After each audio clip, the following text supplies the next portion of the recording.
A história de Abraão. Quem é o Abraão na Bíblia?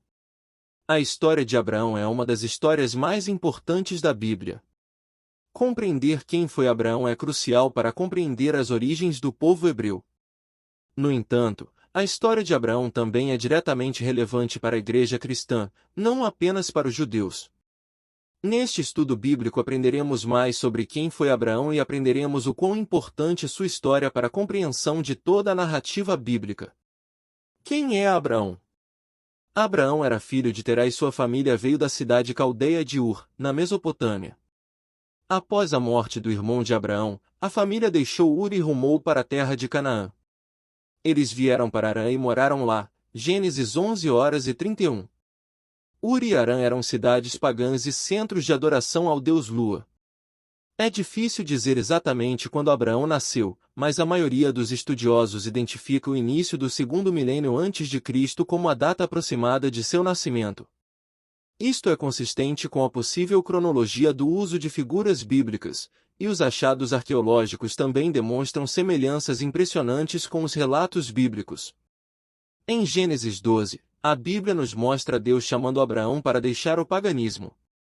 Ele deveria deixar seus parentes e ir para a terra prometida pelo próprio Deus.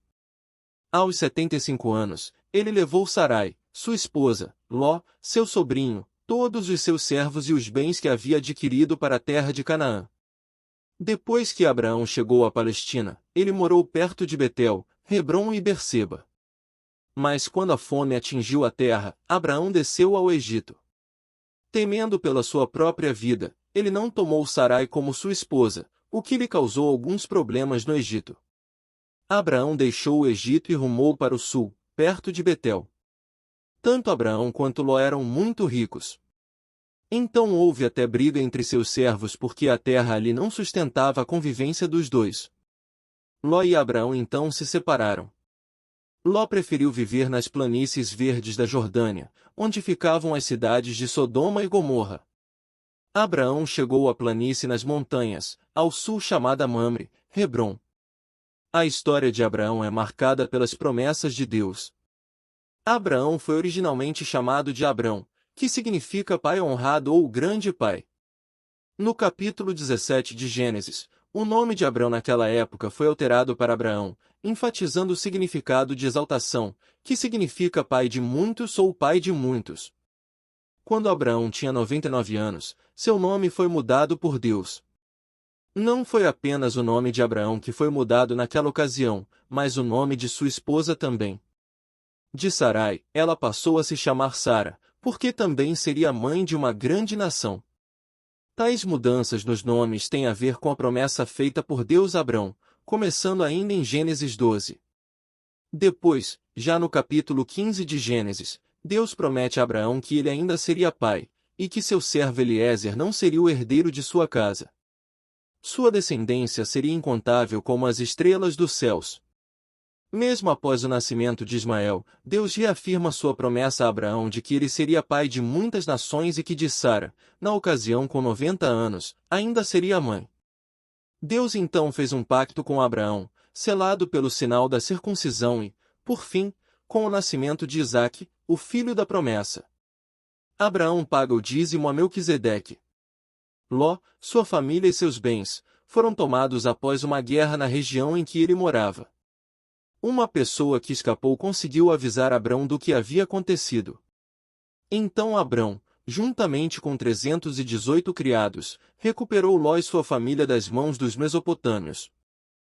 Após esse episódio, Abraão foi abençoado por Melquisedeque, rei de Salém. Melquisedeque também era sacerdote de Euelion, o Deus Altíssimo, possuidor dos céus e da terra, e Abraão lhe deu o dízimo de tudo. Abraão e Abimeleque. Da mesma forma como aconteceu no Egito, ao peregrinar em Gerar, Abraão escondeu que Sara era sua esposa temendo por sua vida. Então Abimeleque, rei de Gerar, veio e tomou a Sara. Porém Deus impediu que Abimeleque tocasse em Sara e, em sonhos, o Senhor o advertiu que Sara tinha marido. Vale lembrar que tanto no Egito quanto em Gerar, Abraão não mentiu em relação a Sara, mas falou uma meia-verdade. Isso porque Sara era sua irmã por parte de pai. Gênesis 20:12. Abimeleque devolveu Sara para Abraão, e Abraão orou sobre a casa de Abimeleque. Então a mulher e as servas do rei foram curadas, pois Deus havia fechado totalmente as madres da casa de Abimeleque.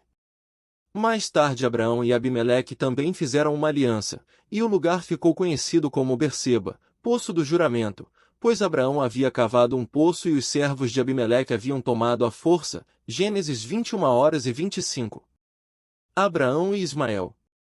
Deus anunciou que Abraão teria uma grande descendência ainda no capítulo 15 de Gênesis. Mas Sara, vendo que não era capaz de conceber um filho de Abraão, ofereceu sua serva Agar a Abraão. Então de Abraão Agar concebeu a Ismael. Esse costume de uma serva conceber um filho do seu senhor era uma prática comum da época. Abraão tinha 86 anos quando Ismael nasceu. Mais tarde, após o nascimento de Isaque, Agar e seu filho, Ismael, foram despedidos por Abraão. Eles saíram pelo deserto de Berseba. Em Gênesis 21:13, Deus avisa que também faria de Ismael uma grande nação, porque também era descendente de Abraão. É através de Ismael que os árabes estabelecem sua origem até Abraão. Abraão, Isaque e o sacrifício. Isaque foi o filho da promessa que nasceu quando Abraão já tinha 100 anos. O nome Isaque significa rir ou riso. Isaque se tornou o centro de toda a esperança de Abraão em relação às promessas que Deus havia feito, porém Deus pediu Isaque em sacrifício a Abraão. O maior dilema que Abraão poderia ter enfrentado era que, além do amor que sentia por seu filho, o fato de que a promessa de Deus poderia não se cumprir. Mas não foi isso que aconteceu, ao contrário, a Bíblia diz que Abraão confiou totalmente na fidelidade de Deus, e considerou que Deus poderia fazer com que Isaque ressuscitasse dos mortos para que a promessa fosse cumprida. Por fim, a fidelidade de Abraão foi demonstrada, e Deus preparou um cordeiro para substituir Isaque naquele sacrifício. Os outros filhos de Abraão e sua morte. Abraão tomou outra mulher para si chamada Quetura, talvez após a morte de Sara. Os estudiosos discutem se Quetura realmente foi uma segunda esposa ou apenas uma segunda concubina. O que podemos afirmar é que com Quetura ele teve mais 6 filhos, Enram, Joksã, Medã, Midian, Gisbaque e Suá, Gênesis 25:2. Através dos filhos que teve com Quetura, Abraão se tornou também o pai de outros povos, como os midianitas. A Bíblia diz que Abraão viveu 175 anos, e foi sepultado por Isaque e Ismael no campo de Efrom. A Bíblia também afirma que tudo o que ele tinha deu a Isaque. Para os demais filhos, a Bíblia diz que Abraão deu presentes. A história de Abraão no Novo Testamento. Existem 74 referências a Abraão nos livros do Novo Testamento, ficando apenas atrás de Moisés que possui 79. No Novo Testamento, Deus é chamado de o Deus de Abraão, Mateus 22:32, Atos 7:32. Na genealogia de Jesus no Evangelho de Mateus 1:1 ele aparece como antecessor do Messias, e além de pai dos israelitas segundo a carne, também é o pai espiritual de todos aqueles que compartilham a fé em Cristo. A fé de Abraão é o modelo de fé que devemos ter. Por tamanha fé ele está presente na galeria dos heróis da fé na Epístola aos Hebreus. A historicidade da vida de Abraão. Embora não exista nenhum relato extrabíblico sobre a história de Abraão, apenas algumas prováveis evidências em escritos babilônicos. Tudo o que a arqueologia já descobriu sobre a civilização da época de Abraão faz com que muitos estudiosos classifiquem os relatos bíblicos como uma descrição perfeita do período que é apresentado. A guerra entre os 4 reis do Egito contra os reis locais no capítulo 14 de Gênesis, por exemplo, é considerado por arqueólogos um dos relatos mais detalhados sobre o assunto, com uma precisão geográfica impressionante.